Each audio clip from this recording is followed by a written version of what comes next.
राधे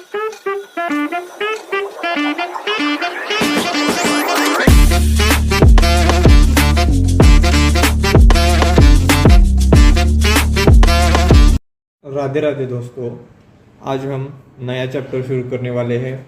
उसका नाम है contingent liability and contingent asset. उसका अकाउंटिंग स्टैंडर्ड है 29। बहुत ही इजी चैप्टर है, 1 घंटे में हम इसको ख़त्म करेंगे। तो कुछ कंसेप्ट सीखना पड़ेगा, वो याद रखना पड़ेगा, उसके बाद ही हम illustration plus practical question easily solve कर सकते हैं।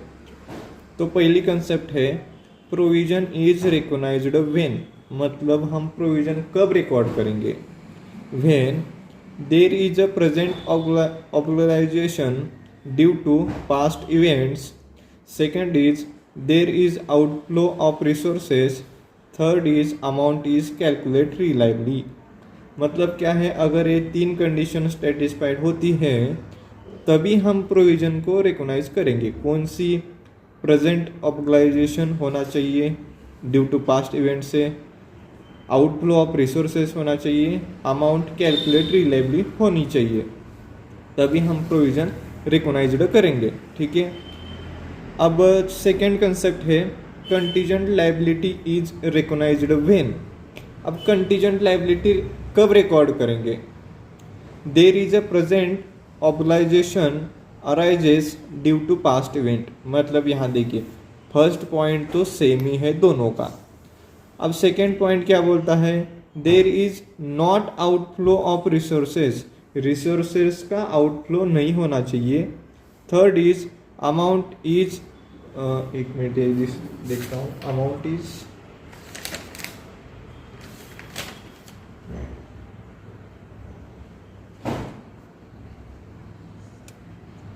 नॉट, यहाँ नॉट आएगा, नॉट कैलकुलेटेड रिलायबली, मतलब अमाउंट हम कैलकुलेट रिलायबली नहीं करेंगे।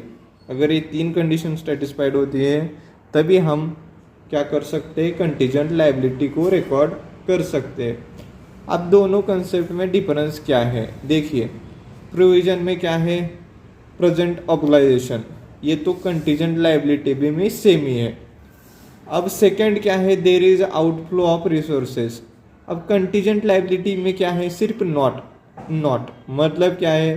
कंटीजेंट लायबिलिटी मतलब क्या? प्रेजेंट ऑब्लिगेशन होना चाहिए, आउटफ्लो ऑफ रिसोर्सेज नहीं होना चाहिए, एंड अमाउंट नॉट कैलकुलेटेड। ठीक है। मतलब आपको क्या करना है, यहाँ एक छोटी सी ट्रिक है। अगर आपने ये याद रख लिया ना तो कंटीजेंट लायबिलिटी आप आराम से याद रख सकते हैं। वो कैसे? देखिए, यहाँ नॉट और नॉट डालना है। अगर मैं यहाँ नॉट और यहाँ नॉट डालता हूँ तो कंटीजेंट लायबिलिटी बन जाएगी। ठीक है, वैसे आपको करना है। अब क्या करते हैं, इलस्ट्रेशन और प्रैक्टिकल क्वेश्चन की तरफ चलते हैं, रीड करते हैं प्लस सॉल्व करते हैं। इलस्ट्रेशन 1 की रीडिंग करते हैं। At the end of the financial year ending 31 December 21, company finds that there are 20 lawsuits outstanding. मतलब 20 केसेस हैं जो कि आउटस्टैंडिंग है, अभी तक जज ने उस पर कुछ डिसीजन नहीं दिया है।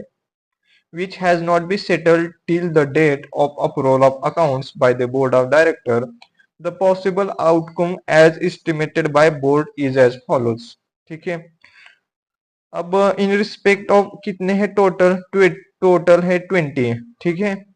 अब फर्स्ट 5 देखते हैं। फर्स्ट 5 क्या है? फर्स्ट 5 की यहाँ विन है। फर्स्ट 5 जीतने की प्रोबेबिलिटी है 100%, यानी कि हम 100% गारंटी देते हैं कि 5 केसेस हम जीत ही जाएंगे। अब नेक्स्ट 10 केसेस, 10 केसेस क्या बोलता है? विन की संभावना है 50%। ठीक है।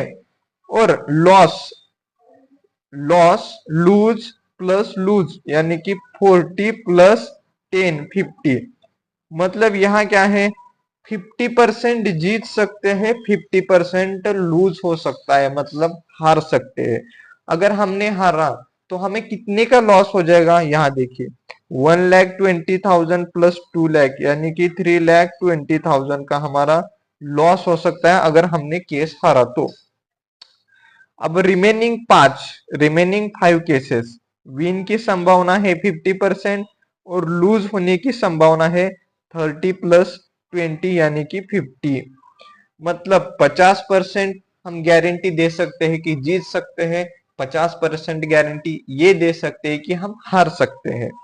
अगर हमने केस को हारा तो हमें टोटल लॉस हो जाएगा 1 लाख प्लस 2,10,000 यानी कि 3,10,000 का हमारा लॉस हो जाएगा अगर हमने केस हारा तो।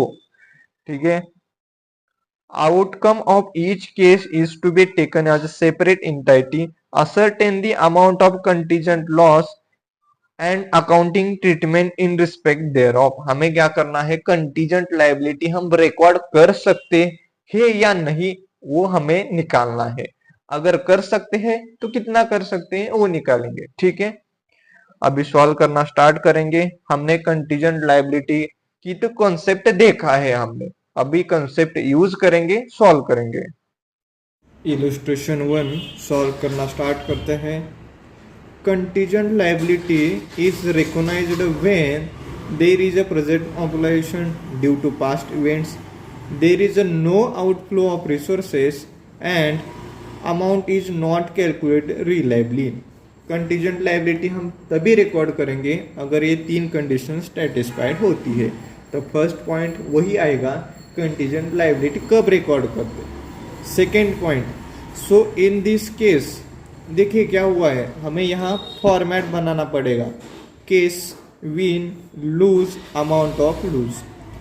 तो फर्स्ट 5 केसेस क्वेश्चन में देखिए क्या बोला है, जो फर्स्ट 5 क्वेश्चंस है ना वो हम 100% गारंटी दे सकते हैं कि हम जीत ही जाएंगे। तो यहाँ 100% लिखूँगा, तो यहाँ लूज का तो कोई क्वेश्चन ही नहीं आएगा। तो यहाँ में मैं डैश करता हूँ, यहाँ भी डैश करता हूँ, क्योंकि हम 100% जीत ही जाएंगे। Next 10 cases. अब 10 केसेस में क्या बोला है कि 50% गारंटी दे सकते हैं कि हम जीत सकते हैं, मतलब 50% गारंटी जीत सकते हैं। अब जो 40 प्लस 10 मतलब 50% हम ये गारंटी दे सकते हैं कि हम हार सकते हैं, यानी कि तो यहाँ अगर हमने हारा तो लॉस कितना हो जाएगा वो भी हमें रिकॉर्ड करना पड़ेगा। तो यहाँ देखिए 40%, 1,20,000 इंटू 40%, ठीक है, 40% वहाँ दिया है। लूज लो डैमेजेस यानी कि हमको लॉस हो जाएगा अगर हमने केस हारा तो, इनटू कितने केसेस हैं, 10 कैसे किया, 1,20,000 वहाँ दिया है, 40% चांसेस है कि हम हार सकते हैं इनटू 10 केसेस। तो अमाउंट और भी प्लस करना पड़ेगा, क्या प्लस, 2 लाख इंटू 10% दिया है। देखिए 10% चांसेस है कि हम हार सकते हैं, कितने केसेस हैं, 10। तो इन दोनों की टोटल करो, देखो कितना आता है, 1,20,000 इंटू 40% इंटू 10 केसेस, यम plus 2 lakh into 10% into 10 cases, यम प्लस, ये आएगी अमाउंट 6,80,000। हमारा इतना लॉस हो जाएगा। ठीक है, अब नेक्स्ट 5 केसेस। अब नेक्स्ट 5 केसेस में क्या बोला है कि 50% हम गारंटी ये दे सकते हैं कि हम जीत जाएंगे, 50% गारंटी है जीत जाएंगे। 30 प्लस 20% गारंटी यानी कि 50% गारंटी ये दे सकते हैं कि हम हार सकते हैं। अगर हमने हारा तो हमें लॉस हो जाएगा। ठीक है, तो कितना लॉस हो जाएगा वो निकालते। दिया है क्वेश्चन में 1 लाख रुपीज़ हमें लॉस हो जाएगा। अब 30% गारंटी ये है कि हम हार सकते हैं, इनटू कितने केसेस हैं, 5 प्लस, अब 2,10,000 लॉस हो जाएगा और केस हारने की संभावना है 20%, इनटू केसेस कितने हैं, 5। दोनों को ऐड करो, देखो कितना आता है, 1 lakh into 30% into 5, 2,10,000 into 20% into 5, ये आ रहा है 3,60,000। अब यहाँ देखिए 6,80,000 प्लस 3,60,000 कितनी आएगी amount?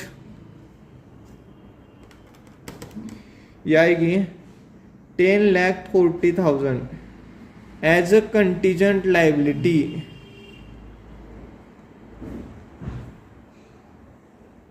Should be recorded.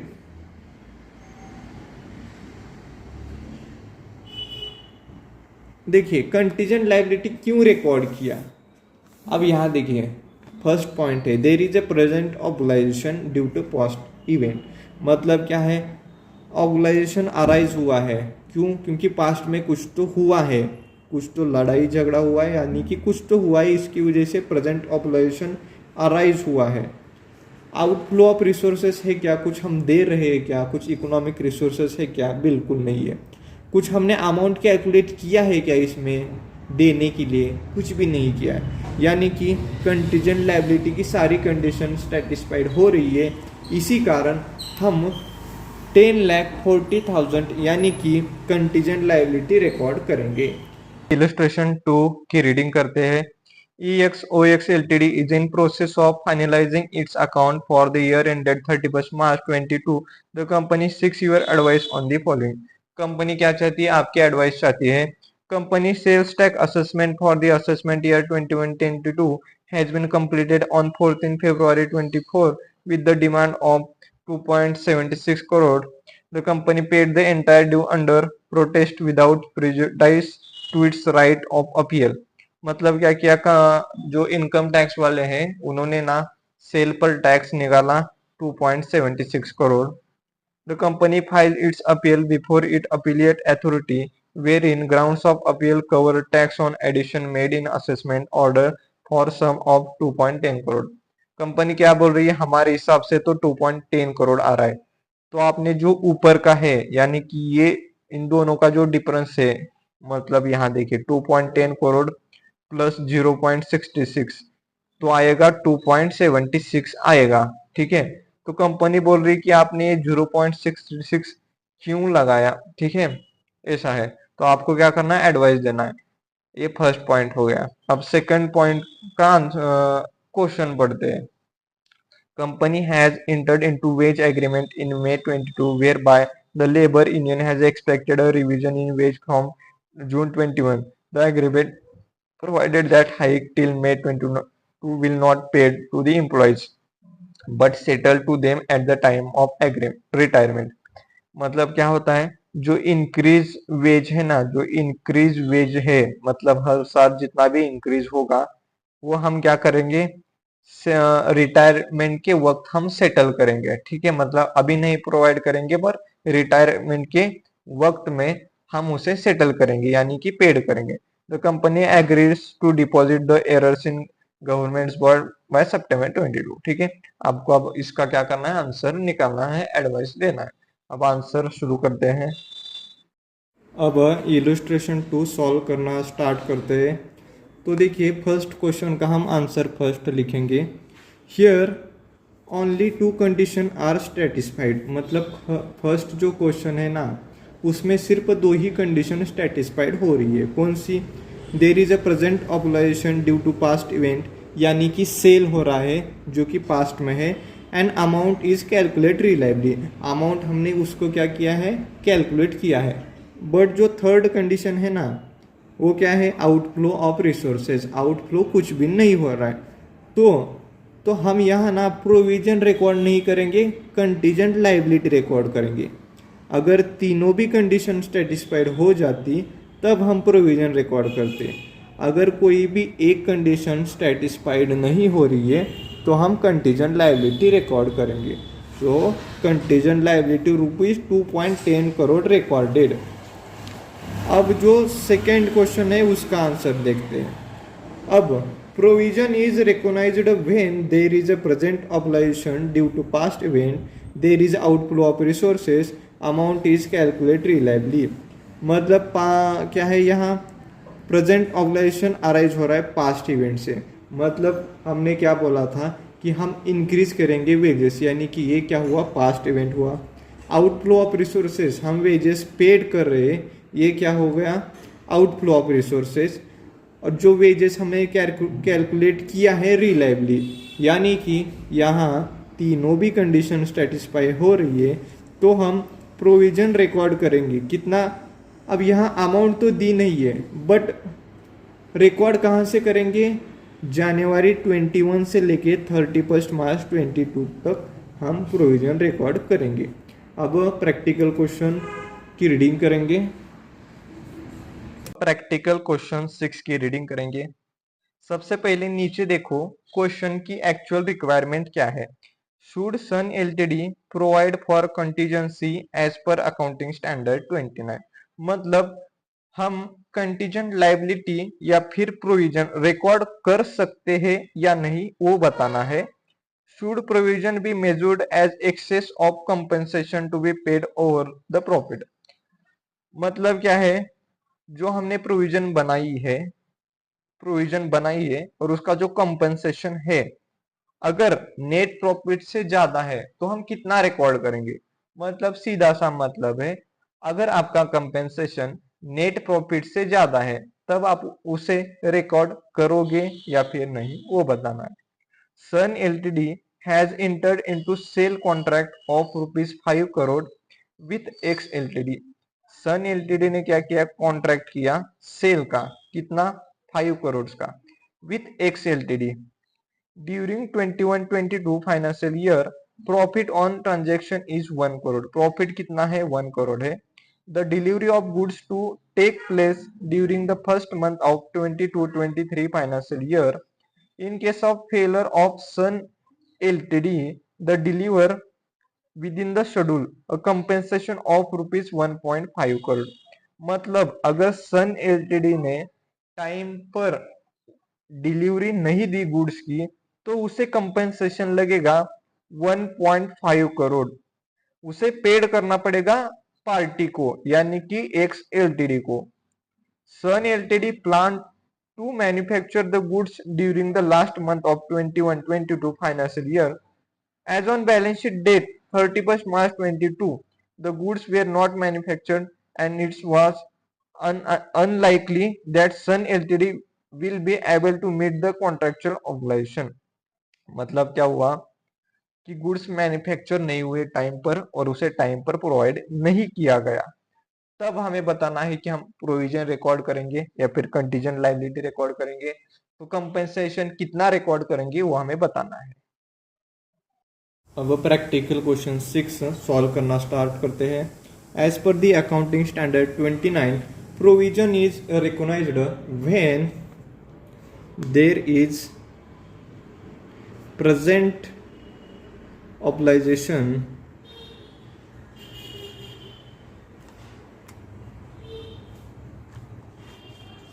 Due to past events, ठीक है। सेकेंड पॉइंट क्या आ जाएगा, there is outflow of resources,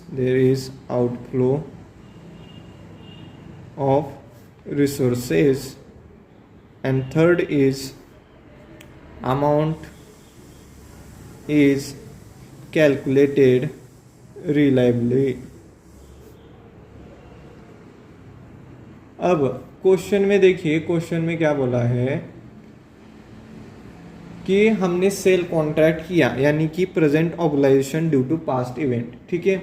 second, outflow of resources, मतलब क्या है, हमें ना सेल जो प्रोडक्ट है वो डिलीवर करना पड़ेगा, यानी कि outflow of resources. Third is amount is calculate reliably. Question में देखिए, अगर आपने डिलीवर नहीं किया तो 1.5 करोड़ का आपको कंपेंसेशन लगेगा, यानी कि यहाँ जो अमाउंट है वो कैलकुलेट हो चुकी है। तो मैं यहाँ लिखूँगा सन एलटीडी शुड रिकॉग्नाइज्ड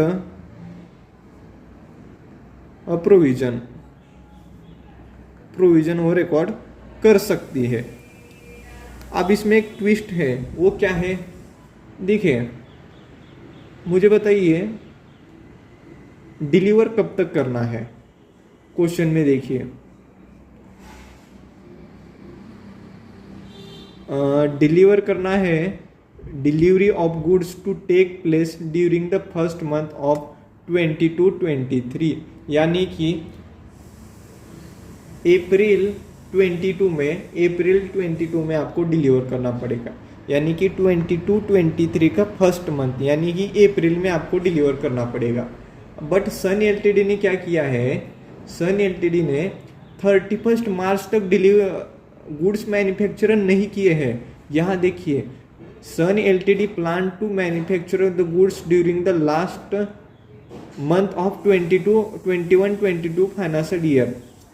ठीक है, जो पैराग्राफ है उसके नीचे देखिए, लोअर से ऊपर जाइए तो वहाँ दिखेगा आपको कि ना कंपनी क्या कर रही है, जो लास्ट मंथ है ना ईयर का, वहाँ प्लान करिए कि हम मैन्युफैक्चरिंग करेंगे। मतलब एक महीने में हो सकता है क्या, नहीं हो सकता है, तो यहाँ क्या होगा, आपको कंपेंसेशन लगेगा, तो मुझे रिकॉर्ड करना पड़ेगा एज अ कंटीजेंट लायबिलिटी। ठीक है, सो मैं यहाँ रिकॉर्ड करूँगा। So Sun LTD should recognized a contingent liability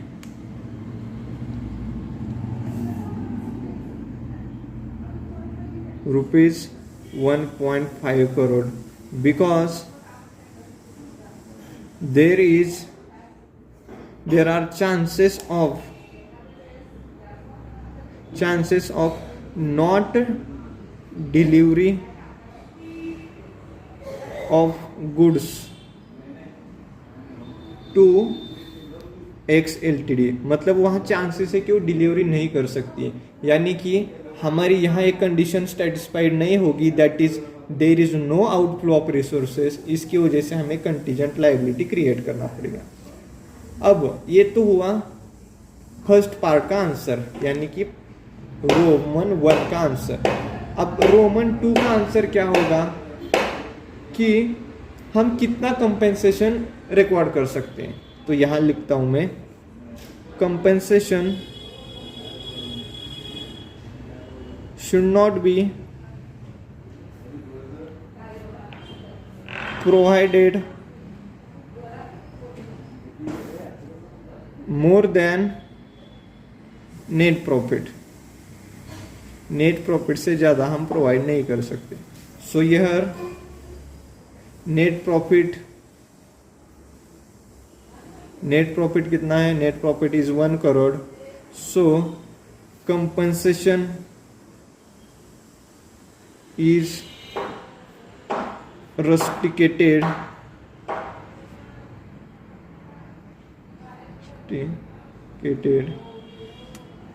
up to 1 crore. हम 1 करोड़ तक ही हम कंपेंसेशन प्रोवाइड कर सकते, यही हमारा आंसर है। अब आगे के क्वेश्चन की तरफ चलते हैं।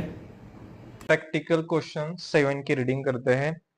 An oil company has been contaminating land for several years and it does not clean up because there is no legalization requiring cleaning up।